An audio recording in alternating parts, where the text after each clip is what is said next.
Good morning and hello. Welcome to AMA Puget Sound's Coffee Talk series live on Thursdays at 11 a.m.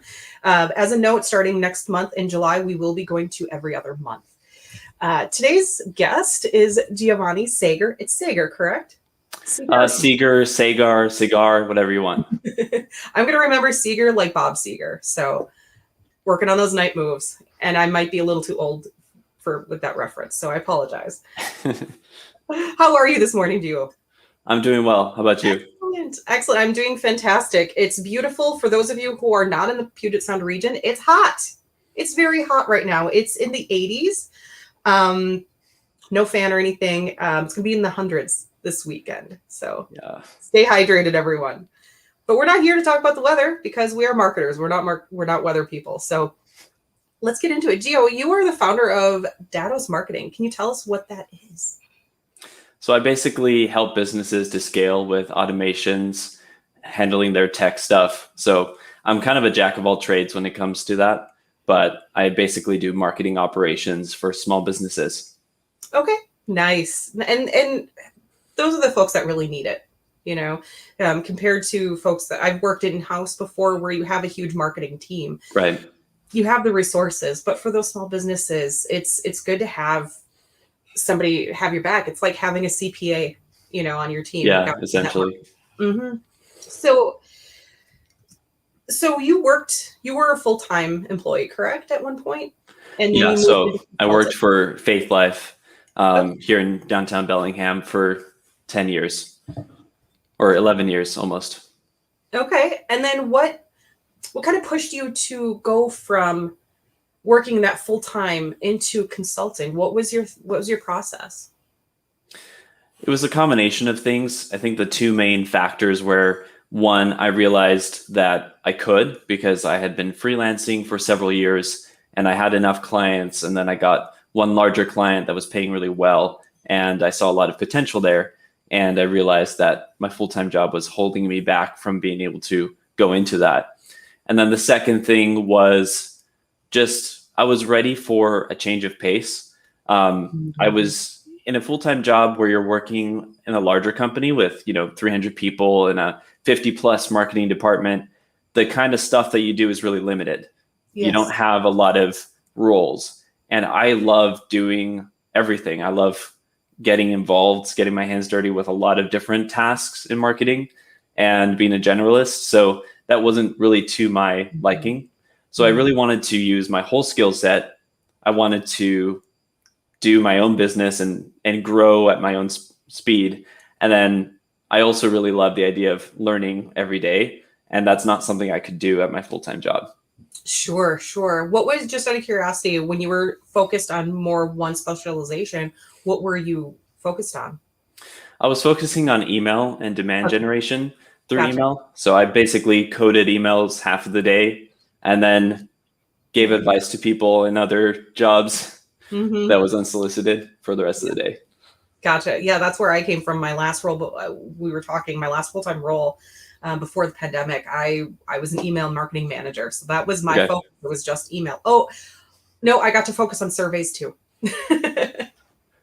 Surveys probably sent through email too. Yes.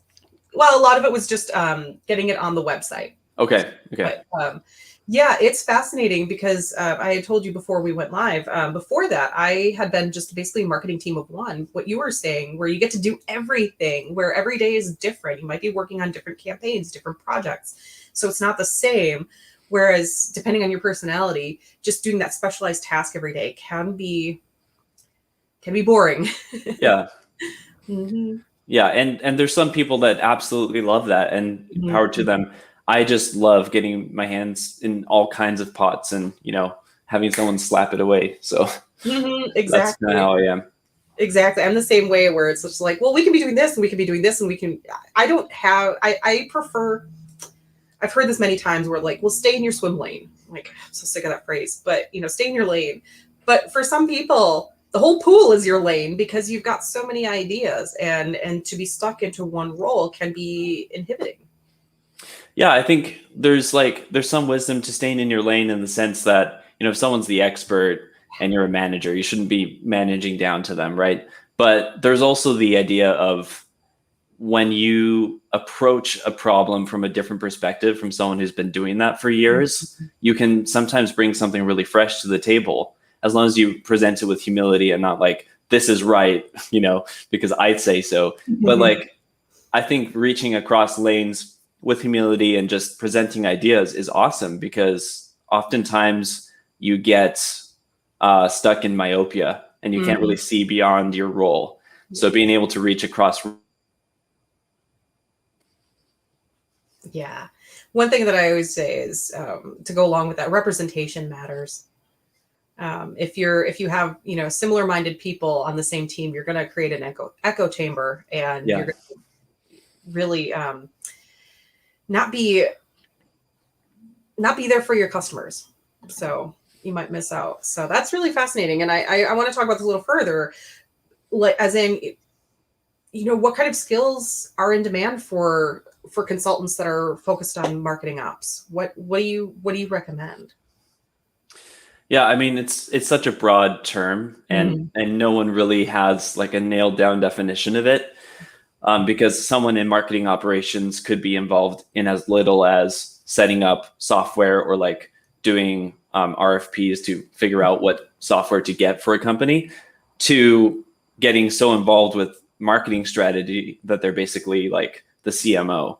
And there's some people that argue a marketing operations person is a really great way to get to the role of CMO if that's what you're kind of looking to do. So it's a very broad category, but my little hack for finding out what's in demand is just going to a freelance site like Upwork and searching. So if you search, say, ActiveCampaign or HubSpot, you'll see how many results there are. And then you can check within the US or outside of the US. And that's a good proxy for, are people willing to pay a lot for it, or are they looking for the lowest bidder? And so just by looking at the quantity of jobs, you can see what's in demand there. Yeah. Would you recommend also looking at what companies are looking for in a full-time role? Because I've heard of people doing this where they see a full-time marketing role open, they're a consultant, but they see what's there and just approach them and say, I can do this for you without you having to pay me as a full-time employee. Have you heard of that or seen that happen? I've thought about doing that before, especially when someone posts a full-time role and their responsibility list seems like it would take me 4 hours a day for 1 week. And it's like, okay, maybe they don't actually need that. They don't know what they need. But I haven't made a practice of that. That's a really interesting idea, especially if you want to work with larger corporations that are not used to freelancers. Yeah. Kind of coming in as, well, I can solve this problem for you. You don't have to pay somebody all the benefits and all of that other stuff, which it's good and bad, because everybody's looking for something, whether it's, full-time steady work or being a lot more adaptable in being a consultant. So that's really fascinating. I with skills, definitely somebody, I do want to throw this in here, somebody who is able to be organized. Calendar. A calendar is a huge one. And so what are you seeing with, more folks are starting to, especially now with things opening up and people are saying, you know what, I don't want to come back to the office. So I don't know if this is bearing on it, but are you seeing any kind of a shift, or what shifts are you seeing in marketing departments? Yeah, I mean, there's definitely this almost culture war going on with working from home. This is my office for the last year since the pandemic started. The pandemic started basically while I was on vacation in Mexico. So we arrived home and everything was, closed and everyone was freaking out. And so it was a very surreal thing. So I went on vacation, came home to not going into the office. And since then I've been working from home exclusively, as a lot of people have been. And I love it. I'm one of the few people that does. Partially, I don't have kids, and that's a big thing for a lot of people. Once I have kids, and that's going to change probably. But if you're someone who loves working from home, then freelancing is awesome. But even if you don't want to work from home, you can go to a co-working space or you can go to a coffee shop. I like to vary it up at least once a week. or work from a hammock. I mean, whatever. Yeah, whatever works. I think that's where we need to be, is a lot more adaptable. I'm seeing some folks like, no, you need to come back to the office. Why? What purpose? We've talked about this on the show before with other folks, Bria Starmer and Chris Hurd in particular, where no, we live in 2021. Yeah. You know, we can start doing things. In fact, we were explaining typewriters to our sons this morning with resumes, and how back in the day, I remember having to type it out on a computer. But my mom, I remember typing it out on a typewriter and sending it out, and it was a whole big process. Did you have to also put in your patients? I'm sorry, I think we lost you for a second. Sorry, did you have to also put like your words per minute for qualifications? Yes, I remember having to do that, and that was only 20 years ago. Man, I wish I was alive during that part, because my word per minute would get me jobs.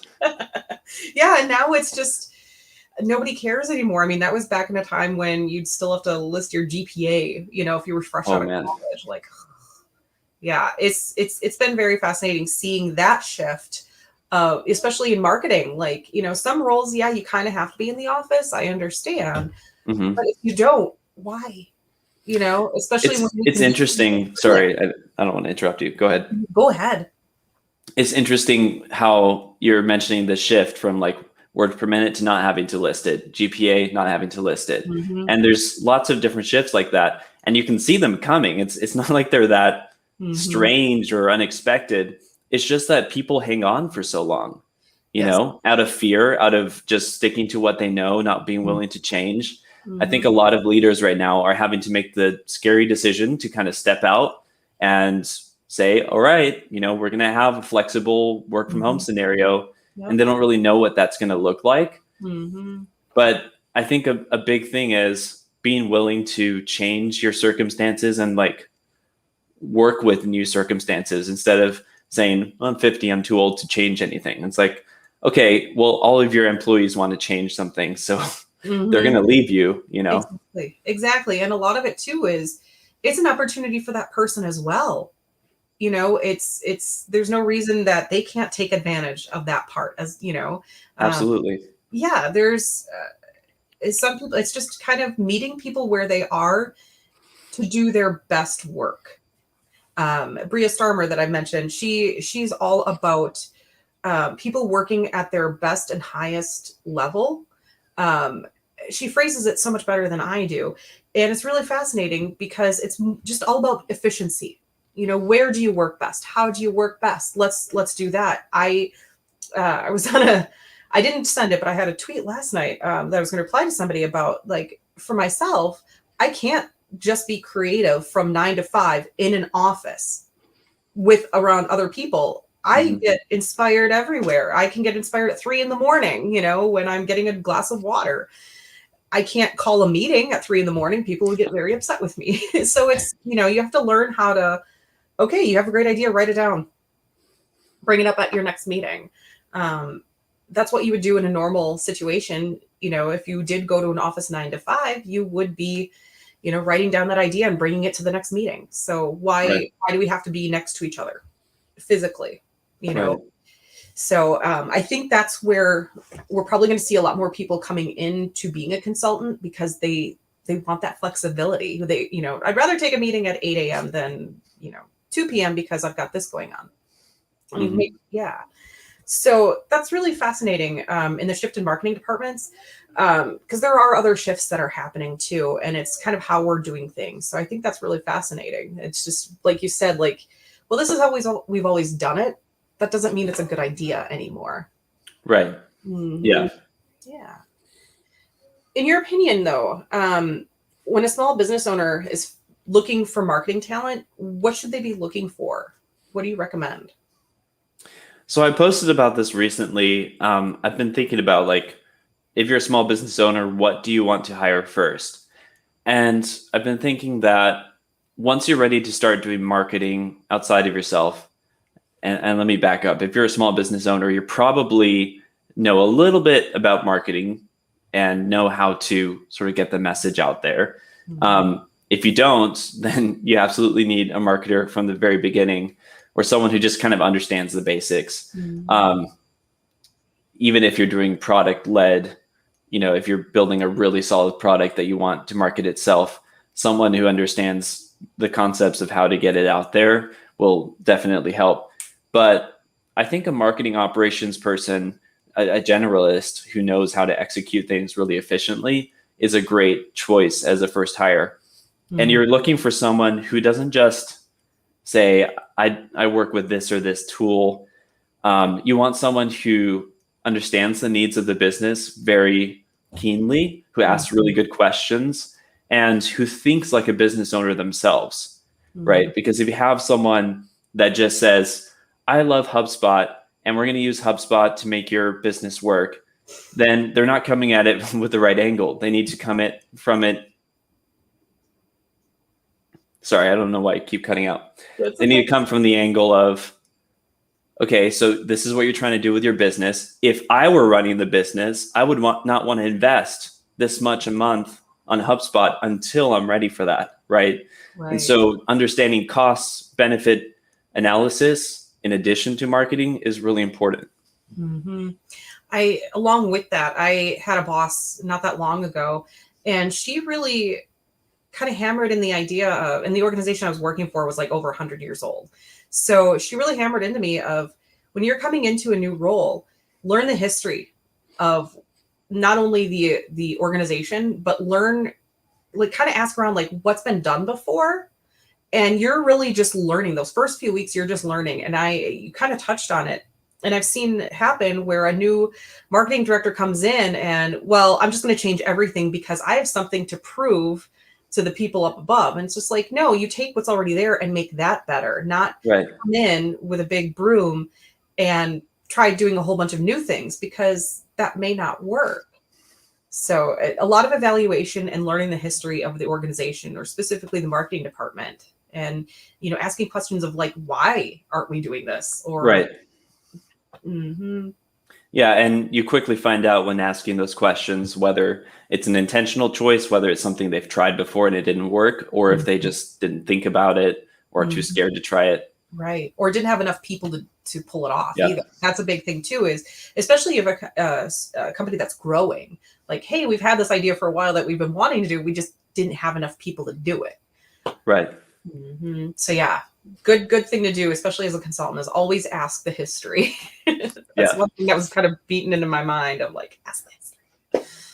So this is really, really the part that I wanted to talk about, are the tools. Okay. This is where I have a little fun. It's like talking about all the tools. And you even said just before that about HubSpot, like you might find something that might be better. Just because that person was using it doesn't mean the whole organization needs to use it. So what are some tools, not necessarily, brand names or anything, but, what are some tool types that you recommend for somebody starting out as a consultant? So tool types for a consultant to learn. So if you're going to be doing marketing operations, you need to think about the types of businesses that you want to work with, if not all of them. And early on, I wanted to just work with whoever would hire me. But within like 2 weeks, I figured out that's not the case. I want to work with certain types of businesses. So you have broad categories like business to consumer, business to business, e-commerce, and choosing one or two of those is probably a good choice. And then within those, what are the types of tools that are often used? Well, you need to understand website builders of all sorts, right? Like every digital business will have that. Second is email. Email is extremely important for any business. Okay, so you have your website builders, your email, and then you also need to think about tracking and analytics. And if it's a business with a brick and mortar presence, that's something I haven't delved into. So it's one of those things where you choose your battles. If you are into tracking with brick and mortar businesses, awesome. But I don't do that for people because I don't really want to take the time to learn that. It's not worth my time, right? So tracking, website, email are all important. And then you have automation tools. So some of those tools will have automation within them, but how do you connect all the tools together and make them speak to each other? Right. And then CRM is another important one. How do you Mhm. keep track of customers and the money that's coming in? Absolutely. Sponsorship, ad campaigns, all that fun stuff. Yeah, analytics are huge. And the biggest thing I think, because we always talk about as in marketing is like analytics, data, data, data, but it's like, what do we do with all of that data? Yeah. That's a whole other conversation. And how do you use that data? Another thing that I wanted to ask you about, not just with tools, but moving into a consultant role from a full-time role, and you touched on it, but starting to drill down what kind of consultant you are, and how did you do that? How did you figure out along the way, what I wanted to do, what I didn't want to do, and how early do you recommend it to somebody to figure out what kind of, are they a niche marketer? Are they just going to focus on this? Or on, are they just going to focus on an email consultant plan? What do you recommend? How early should somebody be kind of figuring that out? I think at the beginning, you probably need to try a few things in order to Mhm. find out what you don't like. Mhm. Because a lot of things in theory sound fun and they don't end up being that way. Mhm. So self observation is really important. And maybe it's not something that comes natural to me, but I've noticed that I can easily have a really bad week that's caused by something very specific, but I have no idea, I don't nail it down. I just say, well, that was a terrible week and move on, right? But if you take the time to say, why was that a terrible week? Was it because I Mhm. wasn't eating right, sleeping right? Or maybe it was because this client was throwing a hissy fit, right? And you were trying to clean up a mess. Mhm. Or maybe it's because you were working on a type of business that you find uninteresting. So really observing yourself and saying, when am I the happiest at work? What do I love doing? And Mhm. then what am I the best at? What do I have a uniquely high level of skill at? So Yeah. not just what am I good at, but you could be super good at something that everyone's super good at, and then medium good at something that most people are terrible at. And maybe that's where you want to go. Yeah. Go where the need is. Absolutely. Kind of filling in the gaps where other consultants aren't going. And where you can stand out from them. Absolutely. Especially we're marketers, we should be marketing ourselves, and it's so hard. So, with clients, I'm curious, at what point do you kind of, if you meet a client or a potential client and it's not really like you can do the work, but you're going to be kind of bored, how do you navigate that, like to the point where you're comfortable? Like, do you turn clients down, and what's the protocol on that? I think a lot of people, especially going into it, they're like, oh shoot, I need to get paid, so I'm going to take all the jobs that I can that are coming my way. But at what point do you start saying, okay, I can't take on everybody, or I really don't want to work with that client? How do you draw that line?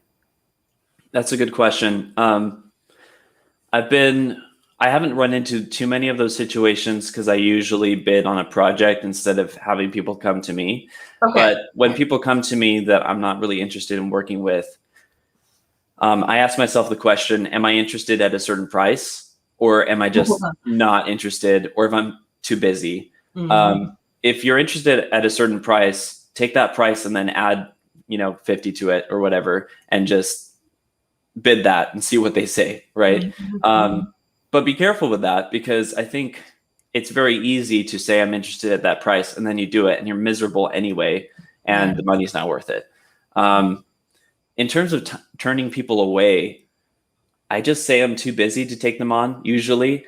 And Okay. it's true, like I am very busy. Mhm. Or if it's something more specific that like I don't do much of, I'll say, hey, I'm actually not that great at this specific task. I think this other person would be great for it, or you should Mhm. look for this type of person. Okay. Um, if it's something I'm really good at and I have the time to do, but I just don't want to do it, I think it's okay to just say you're too busy. Like it's not that harmful to them. Mhm. And in the case of them reaching out to you on your website, it's not like you guaranteed them a service in return. It's just a contact form. Mhm. Absolutely. That's a good point. And I think, at least I'm speaking for myself, of like, well, I don't want to hurt anybody's feelings, that kind of thing. I still want to get paid, but at the same time, you have to put up your own boundaries sometimes. Yeah. That's really fascinating. I had a question and I just lost it. It was a really fascinating question too. We'll move on. So Okay. we kind of talked about tools for consultant, but we didn't talk about for a small business.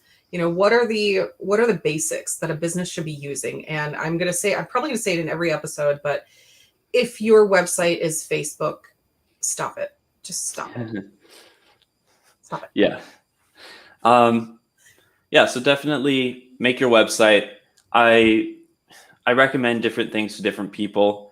If you're the type of person who likes customizability and likes being able to change little things and gets frustrated when a site doesn't let you do that, then I would use something like WordPress. Mm-hmm. But if you kind of just want to get a site up there and don't have a complicated use case, maybe something like Squarespace would be better fit to your needs.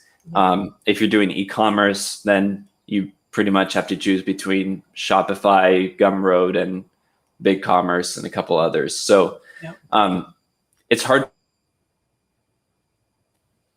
It's hard to recommend any specific tool for that. Yeah.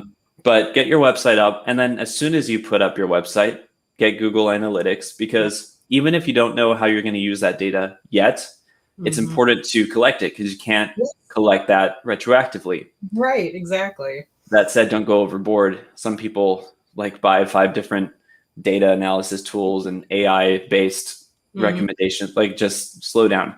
Right. The two analytics tools that I think about for everyone that I work with is Google Analytics and something called Hotjar.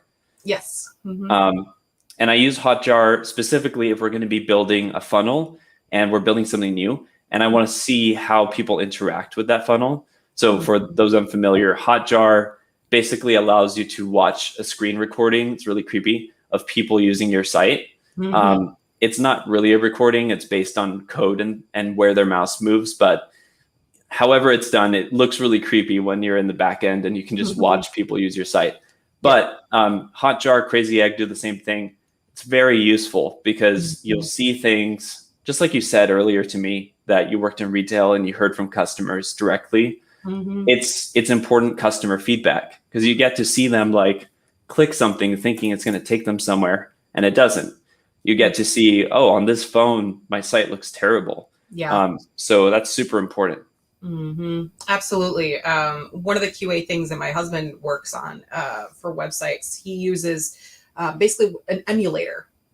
That's really when you're getting into, like, you've got a few people that you're paying to do marketing. You know, it's not like the marketing team of one who's able to kind of really look at that aspect at that far.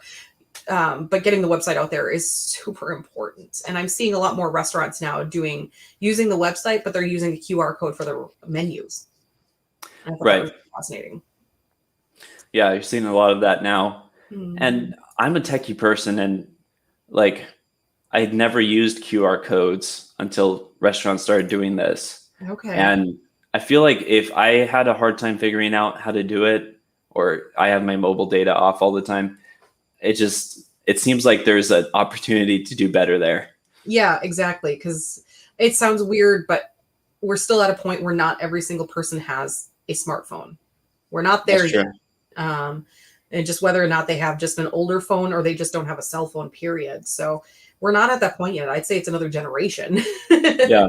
And at least include a short URL that they can type in if they don't know how to use a QR code. Exactly. Oh my gosh, we're at 11:20.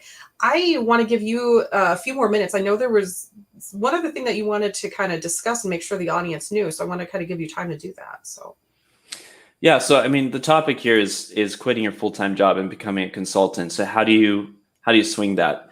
And for me, what helps is if you start being a consultant on the side. So I would wake up early and I would work for a couple hours before even showing up to work.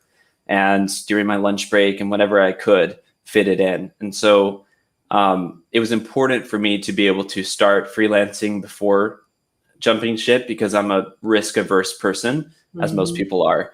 But I'm particularly cautious. So I needed to be sure that I would be able to do this before quitting. And what it took for me was not only years of consulting on my own before quitting, but also having a big foundation client, someone who you know can scale up your hours if you're doing hourly work, or who can give you a huge retainer. So you basically, it's like leaving your job for another job. Job hopping, you need to know that you're going to have a good job to jump to, right? So that's very helpful for one. And the second thing is figuring out what's going to be your stream of clients. Like, where are you going to find them, right? Yeah. So for me, I like using Upwork for freelancing. There's several sites like it.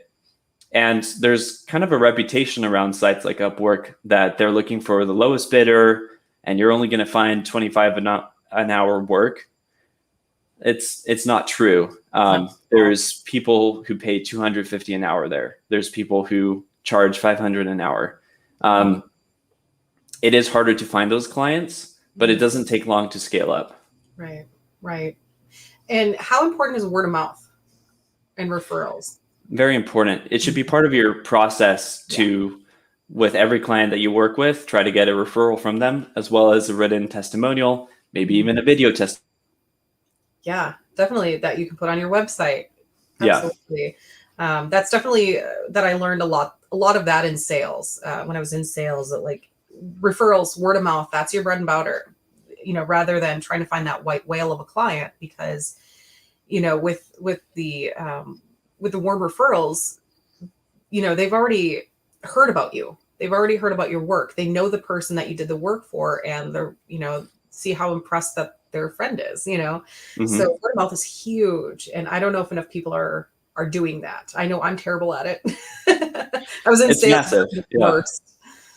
And it's also it's so important to have a bunch of written testimonials, preferably on a site like Upwork or elsewhere, that people can tell it's independent, like a Google review, as opposed to just something you type on your webpage, because you can literally make anything up, and people know that. And they'll get very suspicious if the testimonial is written certain ways. So for me, the thing is, like, how do you get started on Upwork? You have people there.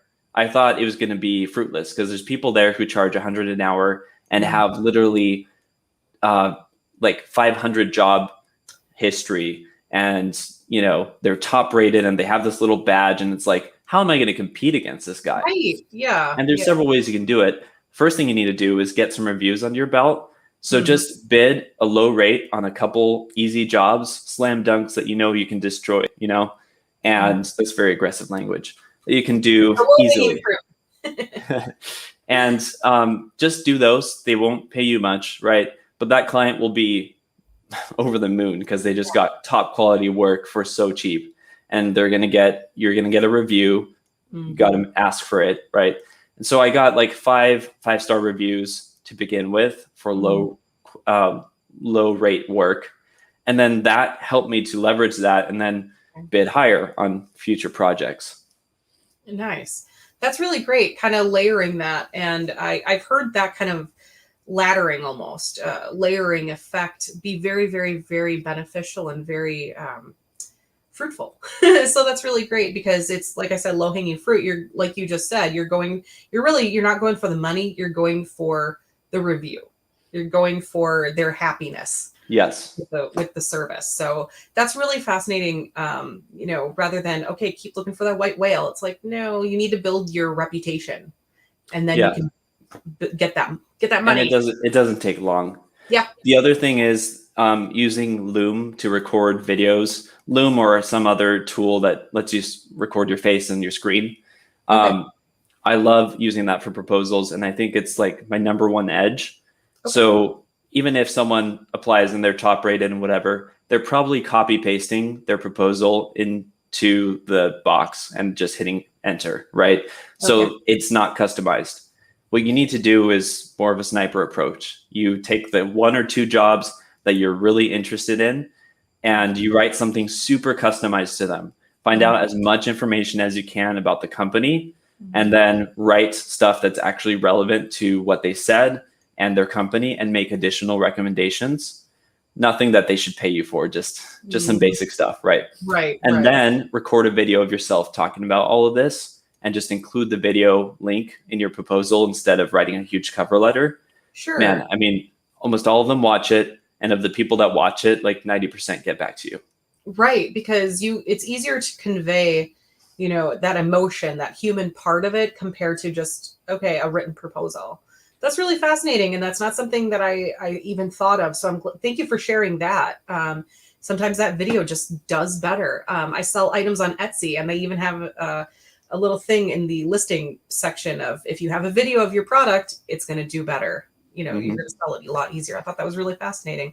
I do have one other question that I did finally remember, and it's more about not circle of influence. That's not the phrase I want, but circle of referrals. You had mentioned earlier with perhaps you were somebody reached out to you to do a project, and you're like, you know what, this is not something I really do.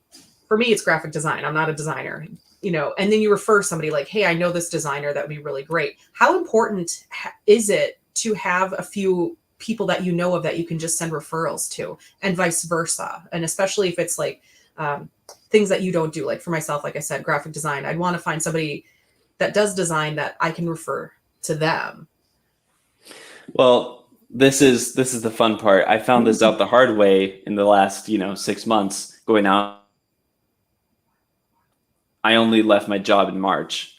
And I figured out really quickly that I need to know more people who are really good. And not just like, I know this person who does this, but I know this person who does this. And I so trust them that I know for sure that if I send a client their way, that client's going to be blown away. Yeah. Top quality people, right? And if you know those people, one for each different task that you don't do in your space, that's so helpful. And then what you can do beyond that is, maybe you could subcontract them under your company. And that's what I've started doing. So I have identified some areas that are weak for me, and I look for people who can do them really well. And I know enough about them to figure out who's good at it, right? And then I can add them to my company and just subcontract their hours under mine. Excellent. Okay, that's definitely a way to do that. And that's one way you can build a company. Yeah. So that's really the other thing is, if you don't want to subcontract, because there is some maintenance involved, you can always do a referral fee. So some people give like 20% of their first month of revenue from each client you refer, or something like that. Okay. So you can work that arrangement out with a few friends and just refer each other the best clients. Yeah, I think that's really helpful. And it makes the client a lot happier because, you didn't try, it's like one of those art restorations that go wrong. You didn't say like, well, I can do everything, and you do it. And they're like, well, I'm not happy with this. The Jesus painting. Right. That's exactly what I'm thinking of. And I think because then in that instance, the client sees, oh, they have my best interest in mind, rather than, well, I can do the work and it might be not what they're looking for, but they are referred to somebody who can do it well. They're going to remember that, and they're going to come back to you when they do actually need a service from you. So I think that's really, really great. Definitely community building. Yeah. Yeah. Well, I just looked at the time again. We have gone over a little bit, but I don't think that's a bad thing. So as we wrap up, is there anything else that you feel the audience should know? No, I think I got a lot of the stuff I wanted to say out. And you're free to reach out to me on LinkedIn or wherever you can find me. My name's, I think, the only name like it in the world. So I'm pretty easy to find. Absolutely. And we have all of your links down below in the description. So you can click right on the link and go to Gio's LinkedIn. Thank you so much for your time this morning. I really appreciate it. Thank you, Julie. Yeah, absolutely. Stay hydrated. I want to thank you today. Your links are in the description. And for those of you watching, if you enjoyed today's episode, please, please, please hit the like button and subscribe if you haven't already. Our goal right now is to hit 100 subscribers. We're at 64 as of this morning, so we need more. We need a few more people. But thank you all so much. Everyone stay hydrated this weekend and have a great week. Thank you. Thank you. Bye. Bye.